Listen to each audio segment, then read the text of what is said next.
Okay, well, thanks very much for asking me. Thanks for the introduction. As Alina said, I'm a journalist.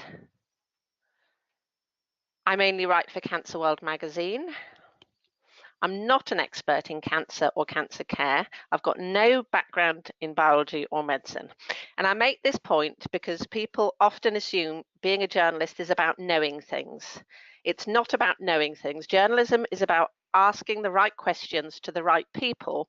And that usually means people whose views matter because of their personal insight and experience, or because of who or what they represent, or their specialist knowledge. And it means evaluating the credibility of our sources. That means you, if you're talking to media in relation to a lung cancer story, and it means checking our facts. And I'll come back to some of this when we talk later about working with the media. I'll also say I'm not used to giving PowerPoint presentations at all, and certainly not to people who I can't see. So if I go too fast, Diego or someone, please do tell me. Don't worry, we will do that, okay? So here is my disclosure slide. I've got no relevant interest to disclose. Here is the topic that we're going to address today, and it's about attracting public attention to a relevant topic. That is a topic that you want them to pay attention to. So here is a quick outline of my main headings.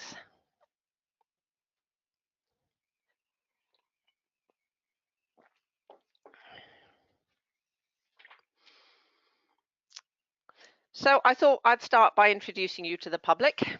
This is a very white and probably largely UK public, but I'm sure you get the idea.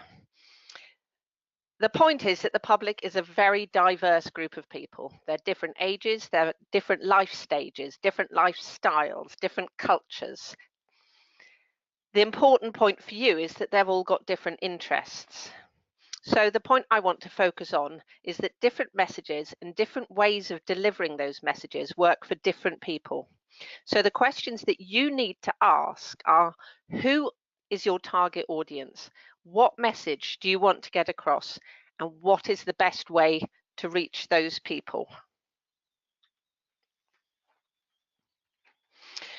So this slide shows some of the many demands on the public's attention. Sadly, you're not the only people who want them to listen to messages. So top left here, we'll have someone that I think our Italian listeners will be very familiar with. Politicians vie for your attention all the time. Over here, you can look at gaming. Computer gaming absorbs a section of our population for a huge part of their waking lives. Or football or other sports or leisure pastimes. Or music, Beyoncé over here. Then you've got all the life stage things. How do I make myself attractive? Absorbs a lot of attention. Interacting on social media. Found a partner, needs a house. How can we do the best for our kids? What do we eat for supper? How do we cope with growing old? Oh, and up here, what about the millions dead and displaced by war? All the news stories that are coming at us all the time. So if you're trying to attract the attention of the public, you've got a lot of competition. So ask yourself, how interested were you in lung cancer before you had a reason to be interested in lung cancer?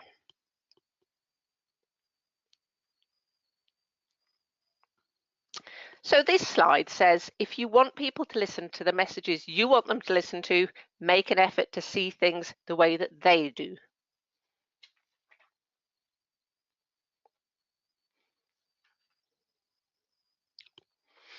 Now, I'm not assuming that anti-smoking will be the main focus of any of your messaging, but I use this as an example to show a campaign that has learned over decades to better target its various audiences with messages that they are likely to see as relevant to them.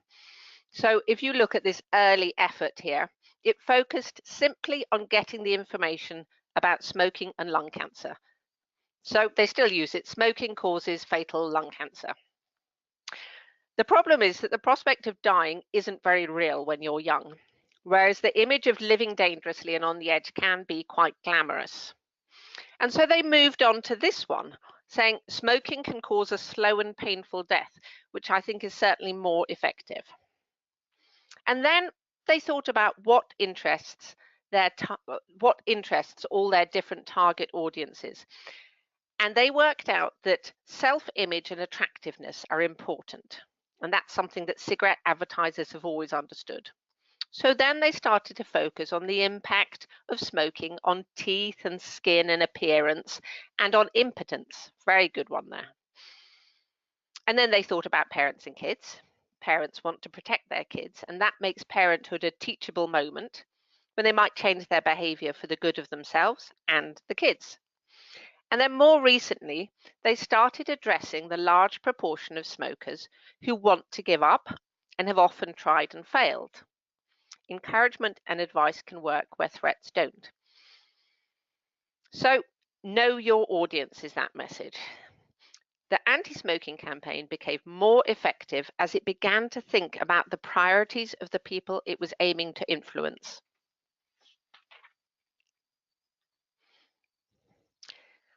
Target your messages. Get to know your target groups. Why should they care about what you are trying to tell them? What are their pre-existing perceptions, misperceptions, assumptions, attitudes, priorities, interests? How can you best engage with them and address them in a way they see is relevant? Test out your messages on your colleagues, on your partner, on your kids, on their school friends.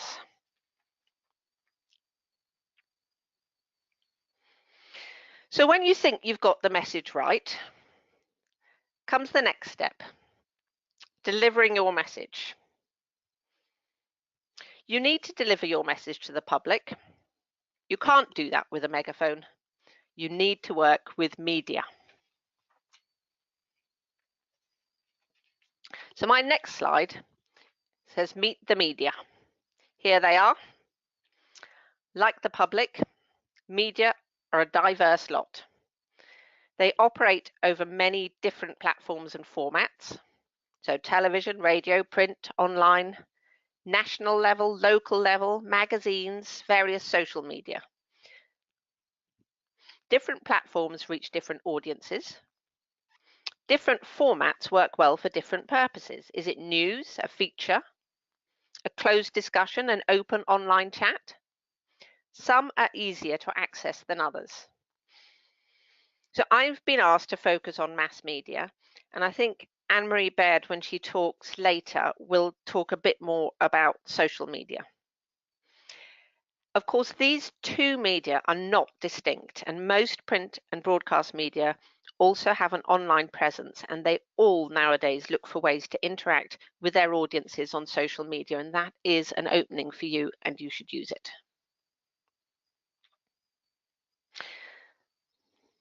So mass media also target audiences in much the way that you are going to need to do.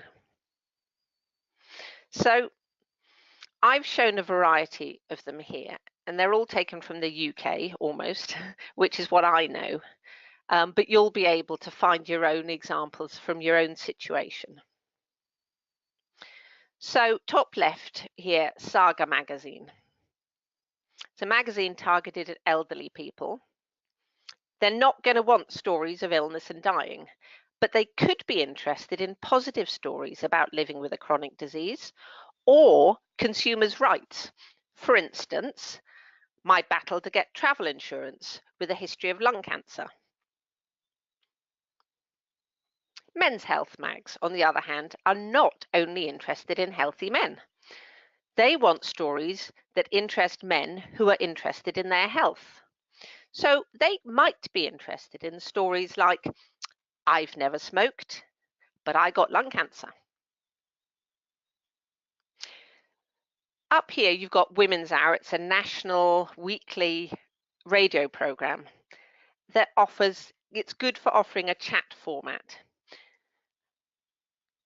For instance, we talked to 3 women fighting back against being stigmatized for having cancer. That's the sort of story you could suggest to them.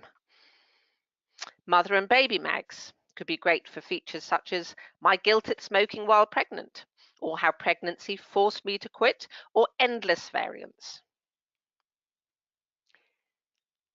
Teenage mags. Smoking, vaping, shisha, they're still important image issues in teenage years and early adulthood. So personal stories about pressures or dilemmas and resolving them are interesting. Many people in this age group also welcome credible information that addresses decisions they will be making, that informs them but doesn't talk down to them. And then you have football fanzines or lifestyle type magazines, boating, cars, whatever. All of these look for a wide variety of features, and they could be interested also in human interest stories about people who share their readers' interests and where those interests have some role to play in the story. So target your message, right group of people via the right media. Your audience won't come to you. You need to go to where they are looking.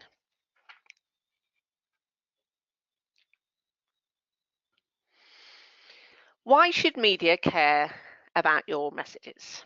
So the main point I always try and get over to people is that we are not a public health information service. That's not our job.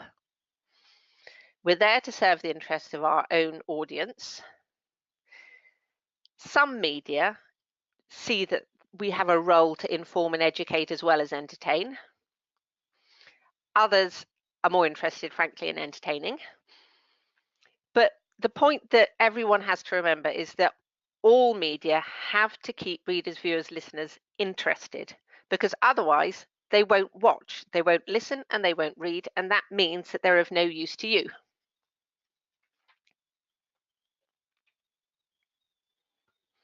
So what do the media want from you?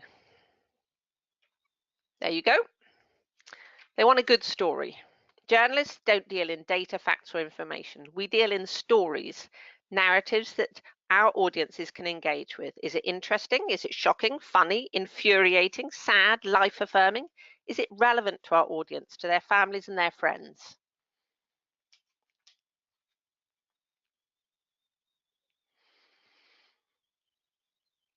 So cancer stories are generally interesting for a number of reasons. Cancer is personal. Any one of us can get it. Many of us have been affected by cancer in friends and family, if not personally. Cancer is scary. Everyone fears it. And so people want to read about its causes, prevention, new treatments. You want to hear good news stories about things you fear. Human interest. Stories about people struggling with really difficult, sometimes life-threatening problems that could happen to anyone are always interesting to a wide audience. And then there's the unfairness story. Unfairness, controversy, goodies and baddies is a story everyone can relate to. Unfair treatment by employers, by health insurers, or by colleagues because of stigma, for instance. So here I've put together a list of things that could make a story a good story for media. And I offer some examples. So, immediacy. News stories in particular have to be about things that are new. They've just happened. Significance to your audience. People are always more likely to read about things that have relevance to them and the people they know and care about. Proximity. Stories specific to a particular locality are very interesting to local media and to local politicians. They can often be picked up later by the national media. Prominence. I've offered here an example of an MP, but of course celebrities are always important for these sorts of stories. In this particular case, it's an MP who returned to work after surgery for lung cancer. Now, loads of people return to work after surgery for lung cancer, but because he is a government minister, it was news. And he took the opportunity to get across some great messages. He talks about crediting early diagnosis for saving his life, calling for better cancer screening and more radical therapies, and condemning the stigma surrounding lung cancer. So that was a great set of messages, thanks to it being a celebrity who was concerned, that made it newsworthy. Conflict makes a much more interesting story than consensus. Media love presenting themselves as champions and standing up for ordinary people, taking on the powerful, giving voice to the vulnerable, and so on. This can be useful when you're fighting for better services or access to therapies or screening or whatever. But you do need to remember, and perhaps I should have done a separate slide on this, do need to remember there are two sides to any story, and the journalist will always talk to the other side as well and report what they say. It is not a journalist's job to make your case for you. So if you want to pitch a conflict story, get your evidence and your supportive voices lined up, and don't be surprised when you hear the journalist also putting the position of the other side. Emotions. Anything emotional makes a good story. But again, there's a warning. They're quite tricky to do well because journalists do tend to sensationalize quite often. It's how they get their readers interested. But it can be quite uncomfortable for people whose lives are tied up in these stories. Media loves stories about tragic victims and brave heroes. And the reality is less trite and it's much more interesting. But if you find that your life is being misrepresented, you can feel exploited and betrayed. So you have to be a little bit careful about how you use those, but they will get you into the papers, or they'll get you certainly feature pieces in magazines. Oddity.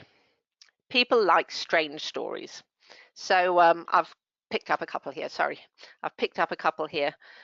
just to give you ideas. Much, much easier to sell a story that is just quirky and strange.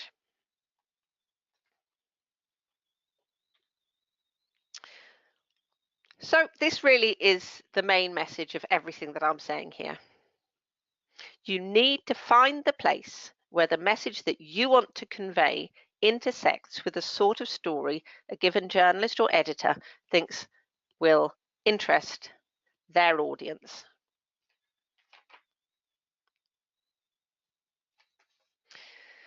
So we're now going to look at how to pitch a story.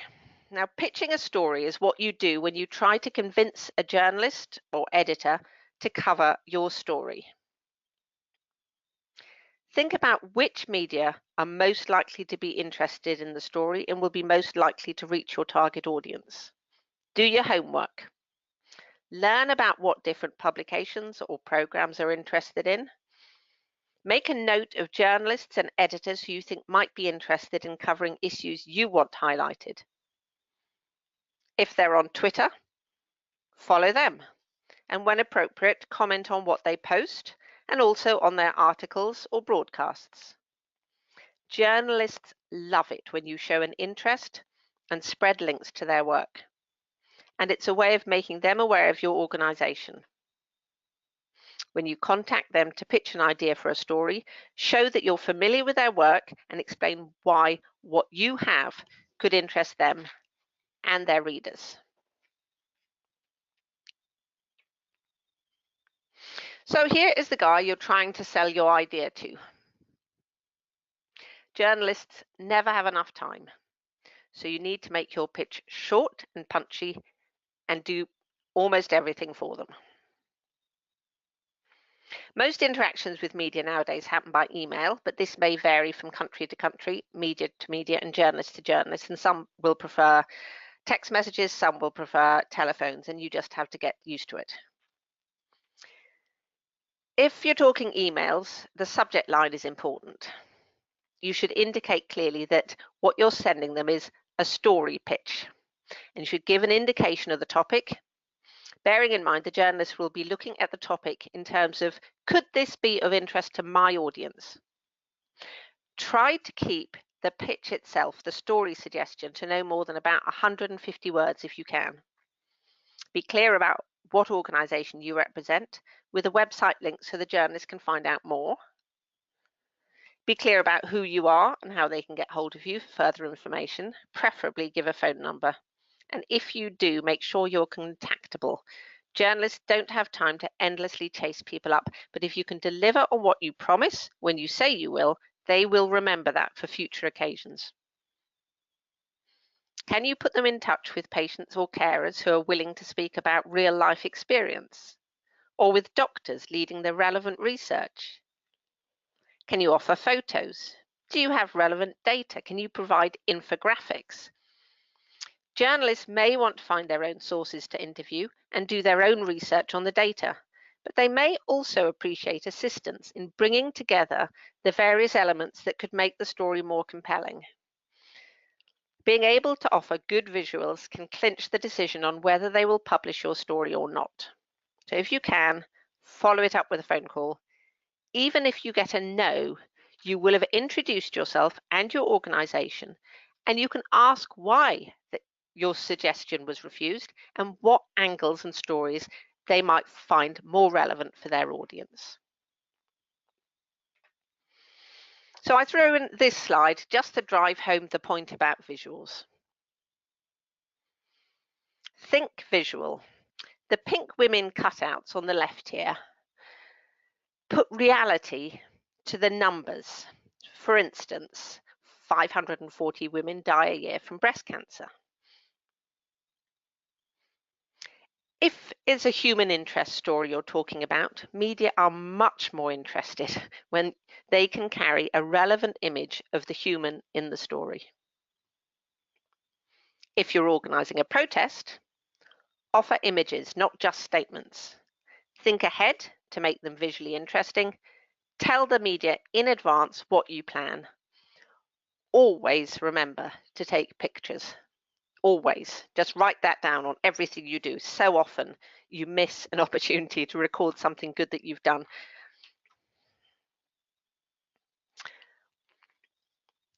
Infographics. Infographics help get detailed information across, and they can liven up a page, and that again is something journalists will look for. This one shows what happens to various aspects of your health and cancer risk at 9 different time points after you quit smoking. Media love things like this. So think about how you present your information.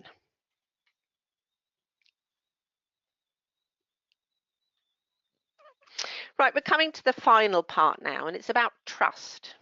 How to get media to trust you and whether you can trust them.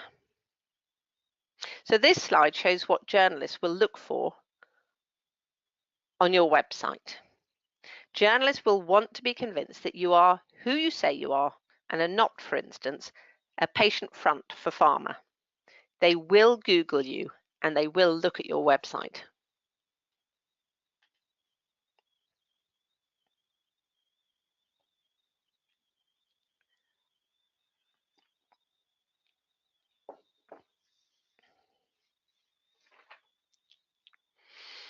I think I'll just make a special point about contacts. So many times a website looks so uninviting when it comes to contacting, and that puts people off because journalists are in a hurry and they will want the confidence that if they want to get hold of you, someone will get back to them certainly within the day, and preferably within half a day. If there is a phone number, all the better, but I do understand that can be quite a big ask. But by all means, if you have something like info at least say, we will do our best to get back to you within however many hours or within the day or whatever. So people have got an idea that they're not just sending something out into a vacuum and they'll never get a response.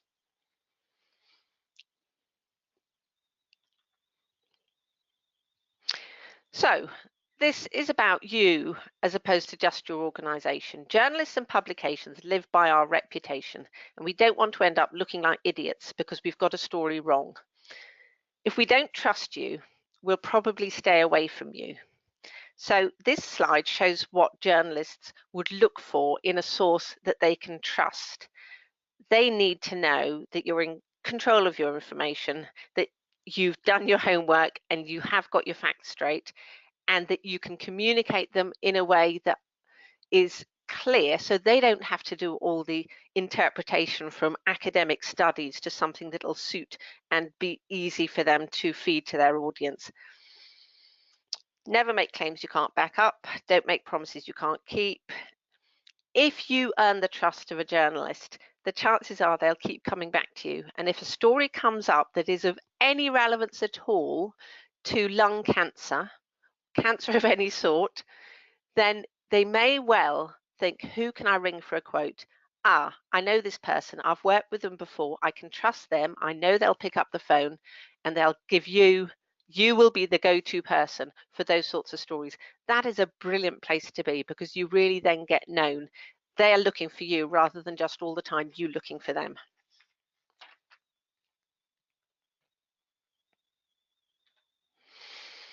Now, here's a question. Can you trust journalists? Well, it's impossible to answer that with one PowerPoint slide. So I've done my best here. Journalism is a profession that does operate according to its own professional and ethical codes. Now, media culture varies from country to country, as we know, and also from media to media. And you probably already have your own opinions about which media in your own country are more trustworthy than others. I've given you a link here to the Declaration of Principles of the International Federation of Journalists. Here it is. And just to give you a bit of an idea, it starts off by saying respect for truth and for the right of the public to truth is the first duty of the journalist. A journalist shall report only in accordance with the facts of which he or she knows the origin. The journalist shall not suppress essential information or falsify documents. The journalist shall do the utmost to rectify any published information which is found to be harmfully inaccurate. So there are these guidelines and these codes of ethics, and professional journalists should be held to them. Nonetheless, problems can occur for a number of reasons, and here are some of them.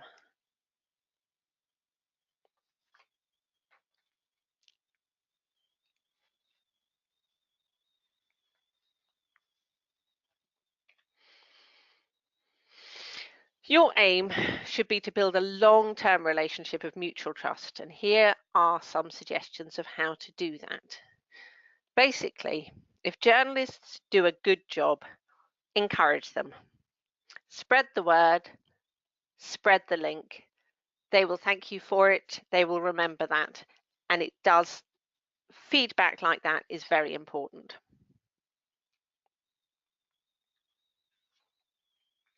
When they get it wrong, you need to let them know. Journalists are not experts, and cancer is complex, not just its biology, but social causes and consequences. It can be easy to get things wrong, particularly when working at speed and possibly on more than one story. If you're always negative and call journalists out on every small thing, they'll probably decide that lung cancer stories are more trouble than they're worth.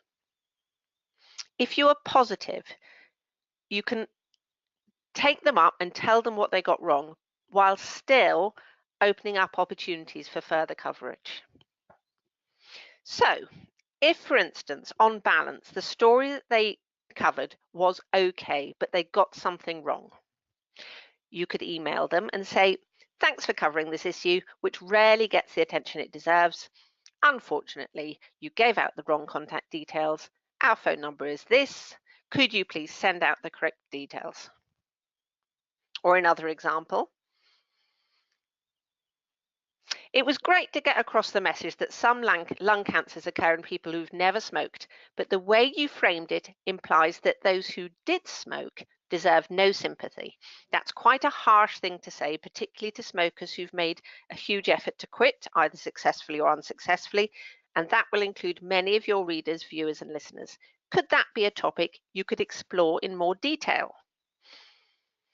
Now, if you approach it in that way, then with any luck, that can open the way up for a follow-up piece that goes into more detail in the nuances that it frankly is quite hard for a journalist to pick up first time round. So there are ways of picking up problems that can improve the trust and the relationship, and there are ways that will really destroy it. So the message on trust is prevention is better than cure. With media coverage, just as with health, getting fair media coverage is often a question of developing relations and trust. So I've put all of that together in an attempt at bullet pointing my conclusions.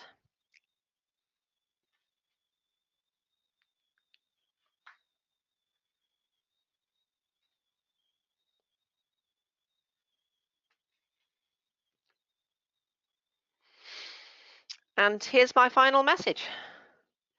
Give it a go.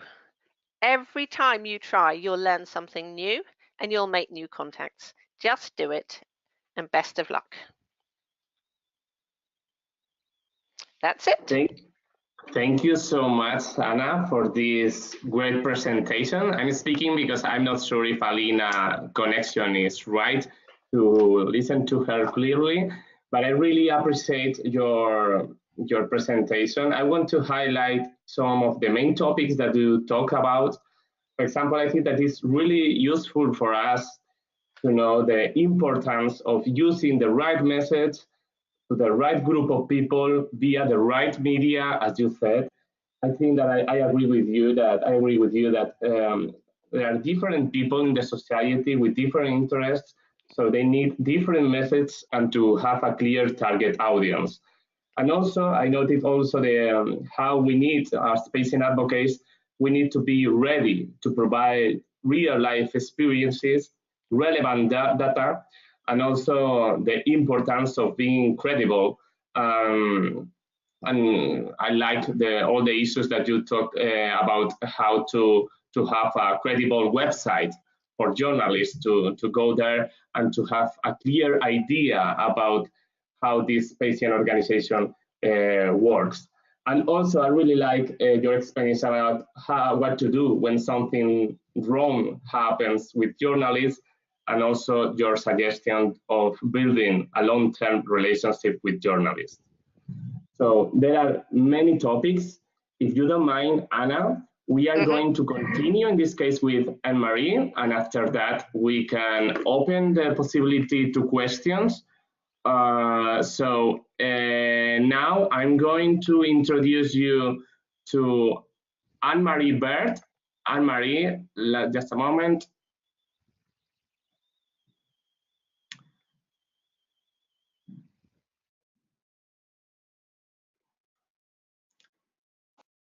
Okay.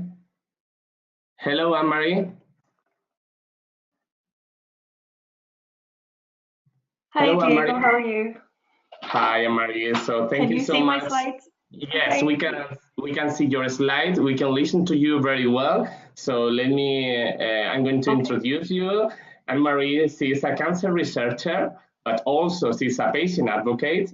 And now today, she's going to share with us a good practice about how to get public attention. So the floor is yours. Thank you so much, Anne-Marie.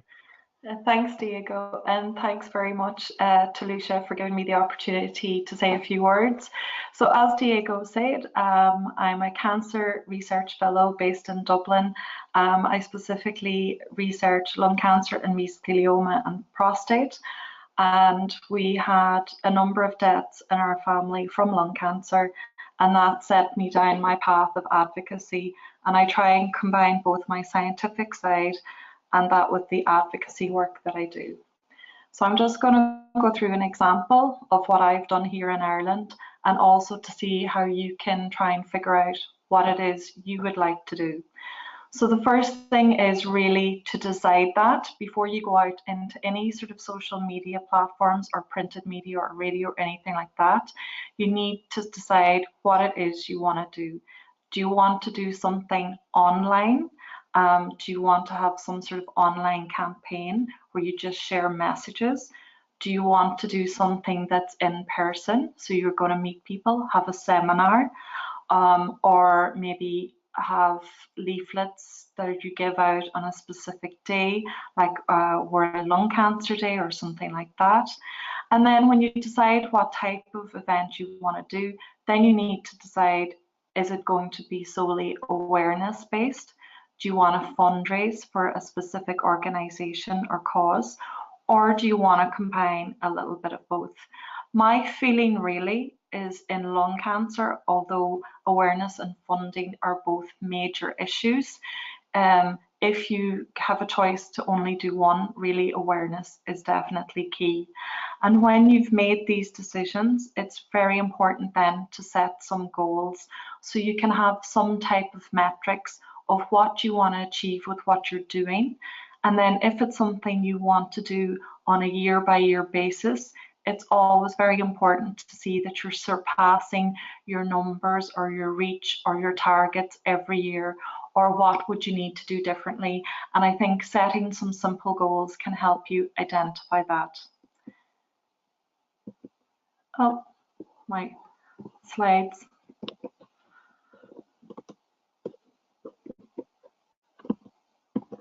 My slides have decided not to go forward for some reason. Don't worry, don't worry. Oh, You here can try. we go.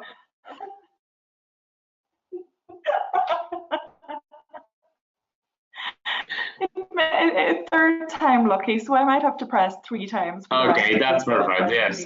And so what did I do? Well, I was starting out on my own. Yeah, it's okay. So what did I decide to do? Well, it was just me, myself. So I needed to decide on something that I could do that could fit in with work commitments and time that I had. So what I decided to do was to go to my home county of Donegal, which is a high area of deprivation. And usually with lung cancer, you do find increased incidence of lung cancer in these areas. And there's a thing organised by the Lung Cancer Alliance in America called Shine a Light on Lung Cancer. So it's a very simple principle, and the event that you would hold would do that. In some way, you're shining a light on lung cancer. So in collaboration with Lung Cancer Alliance, I decided to bring this to Ireland for the very first time and held it in Donegal.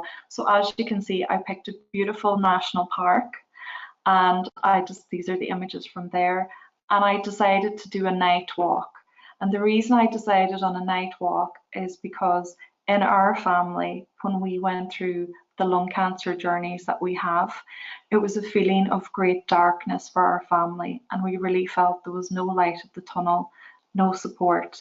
So for me, I wanted to do something that I felt might help families going through what we had to go through with both my grandmother and my aunt. And part of it was an awareness talks. So it was about lung cancer in general, symptoms, what we can do, the numbers in Ireland, and so on. And I kept it very much on an awareness side of things. And I didn't really talk about smoking because I feel you have to be very cautious when you try to address that you're not perpetuating further stigma and the blame game around lung cancer. So this is the event that I had, and after the awareness talks then, we had a walk in the dark in Donegal. So because I picked quite a straightforward event, I didn't really need a huge amount of support. And I mean that in terms of financial support or support from other people. So when you decide on your event, this is something you need to think about.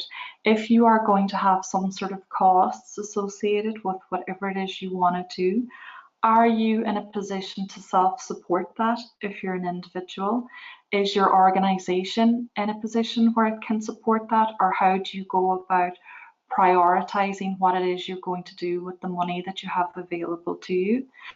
Is it a case you need to go look for sponsors? So are there people within the community that you might be able to approach and say you need X amount of money to buy t-shirts or to buy lights or to print leaflets or whatever it might be that you've decided for your event? And also, if there is something ongoing in your country that's recognized for maybe another cancer type, is there a way that you can collaborate with that charity, that organization, so that way you can tap into their support framework that they have and use that to help with your own event? And then obviously as well, you need to think about, if you're starting off from scratch, how are you going to attract people to your event or to whatever you're doing? I know for a lot of people, if there's any type of freebies, whether that be t-shirts, pens, stickers, whatever it might be, it could be something very basic. These in some ways kind of nearly entice people to come along and find out. So these are types of things you need to decide. And obviously, if it is a case you decide to give pens or stickers or badges or whatever it is, then that's going to link back to the support you're going to need in order to follow through on what you want to do at your event. So as Anna said, it's very, very important to decide on your messaging and what it is you want to get across. So I've run Donegal Shines a Light on Lung Cancer now for the last 2 years. And the first year, as I talked about the darkness that my family felt, my message was we need to be the light in the darkness for patients with lung cancer and their families. And that was the message I stuck to. And any images that I made myself, because obviously I didn't have funds available to me, were all about that light, dark type of image. So it was reinforcing my message quite visually. And in year 2, then I built on from that, and my message was that lung cancer should never be black. Lung cancer is pink and lung cancer is blue. And the reason I developed that message is because in Ireland, lung cancer is the biggest cancer killer, but very few of the population identify it as such, and they feel it's more breast cancer or prostate cancer. So the message I wanted to try and get across was, well, breast and prostate cancer do happen in our country, but lung cancer happens as well, and it's taking more of our loved ones. So therefore, lung cancer is pink and lung cancer is blue. So these were my messages that I decided on, and I felt that they were very clear. Following on from that, when I've decided on my event, what I wanted to do, what my messages were going to be, then I felt I was in a position to go to my media channels, because it wasn't then that I was making it up as I went along. I had my plan of action, I had my idea of my visuals, I had an idea of my message, and I had an idea of what my event was going to be. So I started off very basically with posters, as you can see here, and these are to draw the attention in of people who don't traditionally use social media. So parts of Donegal are very rural, where not everyone will have internet access. So it was another way to engage others outside of the social media sphere. Through having these posters, I put them up on the social media accounts that I'd created, because it all comes back to social media. They all feed into one another. And through that, I was contacted by 2 radio stations. Radio na Gaeltachta is our own Irish language station, and Highland Radio is our local regional station. And they both got in contact with me through different things that were shared across social media channels, and also in there were printed press. So there was an article in Donegal Daily, and then another article in another paper. And as Anna said, it's very important to build your relationships with journalists, because you know, they need you, you need them. You know, they want to get stories out, you want to get a message out. And when you contact them initially with your idea, you need to have your plan in place and be very clear and keep it very simple, because they're busy people. They don't have time to go through everything. And as well as that, as Anna said, it's so important about your website and your presence, because the first thing they are going to do is look you up to see what it is you're doing, what you're at. Have you done something like this before? And again, the trust goes both ways. Are they trusting you for the story and you trusting them for the story? And all of these things interlink with each other. And what I did was, anytime there was something mentioned on the radio, anytime there was something mentioned in the press like this, I would then share it through all the different social media channels. And I used one central image of the lungs with the lights around it. Something I will say about social media: if you're a team of people, you can go to a lot of different channels, but if you're 1 or 2 people, pick which channel you feel is best for you and your audience, rather than trying to do all channels simultaneously at the one time, because then it's very difficult to keep on top of a number of different channels. So you might maybe just stick with Facebook if Facebook is more recognized in your country and you've got bigger user groups, or it might be Twitter, or if you were trying to target maybe a younger kind of generation, it might be more Instagram, Snapchat, something like that. So think about what social media channels you want to use and use them as wisely as you can. So this is just some examples. I'm sorry, this is a very busy slide, but it takes time to build up numbers on a page of liking, sharing, interaction, and at the end of the day, it's all much about engagement. So from quite a small number of people following their page, I was able to build up a bit of a following. Like you can see in some cases, there was over 1,000 people reached for some articles, over 2,000 for another, more for other events. So really, I had a much better engagement rate on Facebook than what I had on Twitter. So here I've just given 2 examples of 2 tweets that I used. So this was the very first year, and there was about 476 impressions, whereas in the next year it went up much higher than that. And again, this is kind of the type of metrics that's helping me build, helping me to see what sort of images and messages are getting more engagement, and how can I adjust my social media activity to get more people in. The other thing I'd say about the social media channels is include tagging people. So if you have your event at a specific place or with a specific individual, make sure to tag them into the story. Most people are fine with this, but always double check in case they may or may not want that. But by doing this and including appropriate hashtags, both on Facebook and Twitter, again, this will increase your the amount of number of people that will see it, and will also help to increase your engagement rate. So again, Anna has mentioned this a number of times in her presentation about keeping it visual. So visual for me in year 1 was that I wanted to be the light in the darkness. So this was how dark it was at the area, and everybody, I had little candles and everyone had a little candle, and it was all dark, and then at the point I asked everyone to put their lights on, so then there was this glow of light in the darkness. So that's something very simple, but something that makes a great impact. And then on this side, I've just shown where it's a light saturated image, so you can see the castle behind us and the people there that had their lights, but this was actually all in darkness on the night, so it was quite impactful. For the second year for keeping it visual, what I decided to do, because it was a pink and blue message, I got lights.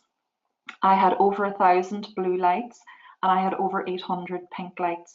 And this was a very stark visual reminder for people that this is the number of people in our country that die every year from this disease. And it was something very, very simple, but it was something that everyone talked about afterwards, because they were looking at them going, every single light there is a life that we've lost to this disease. And, you know, for something so simple, sometimes they can be the more effectual visual things that you need. So my take-home messages is, as I keep saying, keep it simple, keep your messages very clear, have that in your head and have that decided before you go into any media channels. And when you come to social media, do use it widely. Not everything is made to be shared. Not every channel are you going to be able to use. This changes depending on country and also cultural differences. I feel that it's very important to follow up afterwards. This increases the engagement rate as well and builds on things year by year. So you've had an event and then people don't hear anything about it. It kind of goes from their mind. Whereas if afterwards you do a few posts on social media, you follow up with the journalist and you go, I had my event, this is how many people attended, this is how much money we raised, we're going to do it again next year, and then chances are they're going to come back to you. And my last point is about building relationships and your support network, and that is so important to help you build your event and build your presence online year by year. A lot of people look at social media that it's something you can randomly post something every now and again, but what people always forget, it's like any other relationship. You have to work on it, you have to build it, and you really have to get your support network and your community in place, because that is what makes your event and that is what builds your event and what brings you forward and increases your online presence. So then, as Anna said, if journalists or other people in the media can identify you as someone that they can go to if they need something on a lung cancer story or whatever it might be, this is going to help you out in the long run. And that's my example for me. Thank you so much, Anne-Marie. Thank you so much for sharing your experience with all of us. I think that is really valuable for all the patient advocates. And I really appreciate your suggestions, your recommendations about how to use the social media. I know that you are a good patient advocate that are on Twitter and Facebook, etc. So it's important to say also to attendees that this webinar will be uploaded to YouTube. So this is a good use also of the social media channels to spread our message. So Anna, Anna and Mari, your microphones now are active, are on, okay? Just in case some of our attendees want to ask something. So I encourage all the attendees to ask questions or share comments. As Salina said in the beginning, you can write them in the section questions, or if you want to use the microphone, only you have to click the hand next to your name, okay? So Anna, I would like to, I don't know, it's not like a question, it's more like a reflection. I would like to ask you about the awareness days, because as you said, there is like sometimes like a competition between different organizations to get the attention of media. And I don't know if you agree that sometimes it seems like that there is like an overuse of awareness days on media. What do you think about this? Yeah, I think journalists, their hearts can sink when they get yet another press release about an awareness day. So if you want to do something like that, you really do have to be quite creative and certainly come up with something new and something really relevant and something creative and maybe funny or just something new, because stop smoking, it causes lung cancer, has been done, and you're not going to get a journalist to do that again. You really have to, it is a difficult one for journalists to deal with. They want to do their best, but as I said, they're not public health information services, so they have got to think that it's something that they could interest audiences in. Otherwise, really, there's no point trying to flog a dead horse and overdo it. You're quite right. There are just so many of these things. It's a very competitive area. Anna, can I ask you a question? It's Anne-Marie. Do you feel then, when you talk about it being difficult because there are awareness days for a number of conditions, not just different cancers, but do you still feel that a patient story, whatever that patient story might entail, helps? Or do you think we're getting to a point now where even having patient stories attached to an event or an awareness day is losing its kind of impact? I think it's not enough. Okay. It's not enough to have just a patient story, but I mentioned, for instance, that story, Donegal's story about having to travel 4 hours to radiotherapy.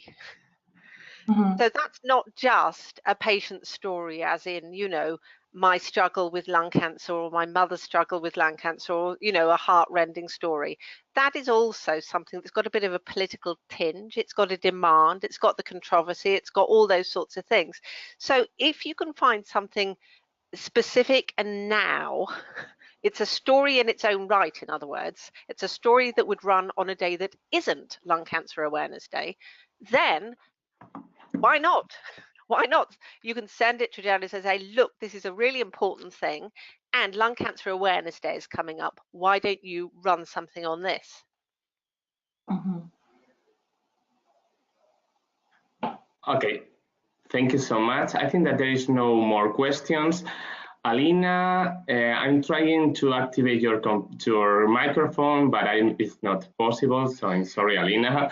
So to end this webinar, Anna first, and after that, Anne-Marie, please could you share with us a final conclusion that you want to emphasize for all of us? I think that perhaps the point I'd like to make is it can be quite intimidating trying to deal with mass media, but as Anne-Marie also said, they need you as much as you need them. It's just a question of giving them what they want, and it is worth it because it's the big stuff. Social media is great, but social media, it's quite hard to get beyond a group of people who are already interested. Whereas mass media, you can get to football fans and you can get to all sorts of different people who wouldn't normally see this and get engaged in this. If you think about your message, target it, go to the right media. And so I think the payoff is quite big. It needs consistency, but the payoff is quite big if you can do it. And I would urge you, have a go. Yeah, I agree with Anna. You know, you have to have the message, you know, build the relationship, have it targeted. And I think my main message is don't think just because you're one person you can't make a difference. I mean, I know that probably sounds a little bit soppy or sad, but really give it a go. If you have something that you want to do, give it a go. There's support out there. You know, within our community, everybody that I have met has been so helpful and so engaging. And by building your support network, you can always find people who are there and can help you with very specific things, whether it's help getting graphics together, like infographics, or whether it's help getting started onto social media, or how to contact mass media in terms of journalists. Just get out there, give it a go, because if you don't, you're never going to know. Thank you both, because I think that this was really valuable for us. Thanks for sharing your experience and knowledge. You're welcome. Thank you. Thank you. And for all the attendees, please, thank you so much for joining this webinar. You can see in your screen the website of Lung Cancer Europe. You will find this webinar in a few days there, and we invite you to know more about our organization. Of course, we will continue doing these webinars to educate patient advocates and to improve our skills to better represent the patient rights and interests. Thank you so much and have a good day. Thanks, Diego. Thank you. Bye.